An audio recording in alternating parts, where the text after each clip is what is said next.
Good evening, ladies and gentlemen. My name is Megan. Welcome to Salt, a Brief History. We're all familiar with this item most of us have on our tables next to the pepper. If you think about it, it's just a tiny rock that we eat. The history of how this little white rock became so essential the majority of the world has it on our tables and in our kitchens is fascinating. First, salt is essential to human life. Without both water and salt, our cells would not get nourishment and we would die of dehydration. Mark Kurlansky's Salt, A World History. Secondly, current research suggests that mitochondrial Eve, an ancestor of all human beings alive today, lived near a massive vanished lake, which has been a salt flat for millennia. Markel's research. 130,000 years afterward, we are still following salt all around the world.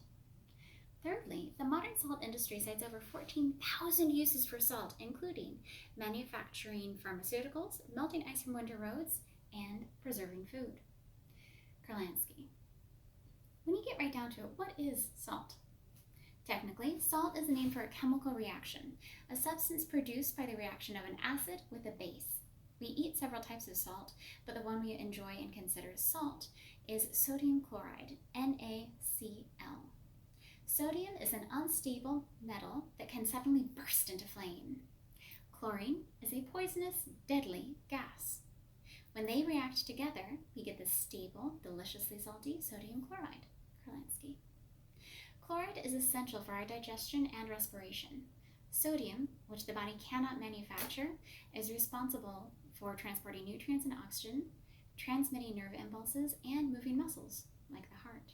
Kurlansky. This crucial pebble has led to the formation of new words, altered history, and ensured we can live. Salt prevents decay. European grain harvests had a devastating fungal infection which is poisonous to humans and livestock, which can be prevented by soaking the grain in a salt brine. Kurlansky. This can also preserve fish, pork, and vegetables, all foods which, without the advent of refrigeration, would quickly become rotten and ruined. In Sichuan, China, bamboo pipes were used to pipe a salt brine and were so resistant to rot that the Chinese had indoor plumbing before the European Middle Ages. Kurlansky. Due to this property, salt became known for preventing poison, which can come to mean it as a symbol of protection. From ancient Hebrews to modern Jews, salt was a symbol of the eternal nature of God's covenant with Israel. Kurlansky. In Christianity, salt is associated with truth and wisdom, and in traditional Japanese theater, salt is sprinkled on the stage before the actors to protect them from evil spirits. Kurlansky. Similar beliefs can be found across the world and in the Halloween movie Hocus Pocus. Have you ever heard of the term salacious? It comes from the Roman word for salax, meaning a man in love.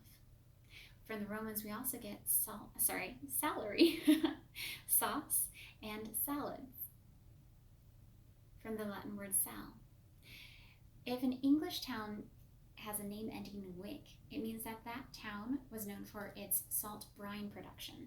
If it ends in witch, that town was known for its salt mining. Kurlansky.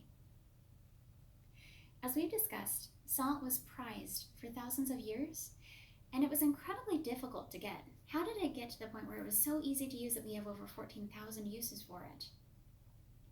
We have three typical methods for obtaining this delicious rock. Salt became one of the first international commodities of trade. It became one of the first first industries, and of course, one of the first monopolies. Kurlansky. Salt has represented wealth for thousands of years. It was stockpiled, taxed to finance wars, used as pay, and used as currency. It was only in the last 150 years that it's become easily obtainable. Traditional methods of salt production are brining and mining. Sea salt, known famously as the French sel de mer, is made by using solar power or heated pans to dry the salt out of ocean water, like the evaporated lake I mentioned earlier. When salt is mined, it is physically carved out of the rock. About 150 years ago, mechanical evaporation of brine was created. Morton Company modified that brilliant technology 100 years ago by adding vacuum pans, which allowed a consistent size of salt crystals. Kurlansky. This revolutionized salt, helping to lower the cost and make it more accessible. This rock we eat has had a major impact on human culture and history all around the world. This little chemical reaction is used every day. Today we use it as a blessing when friends purchase a house, a tradition going back over 1,300 years. As part of the Industrial Revolution, this powerful little reaction has rocked our world. Now that you have a general idea of salt's impact on our world, I hope you take a closer look at the salt on your table this evening. Thank you. Enjoy your salt.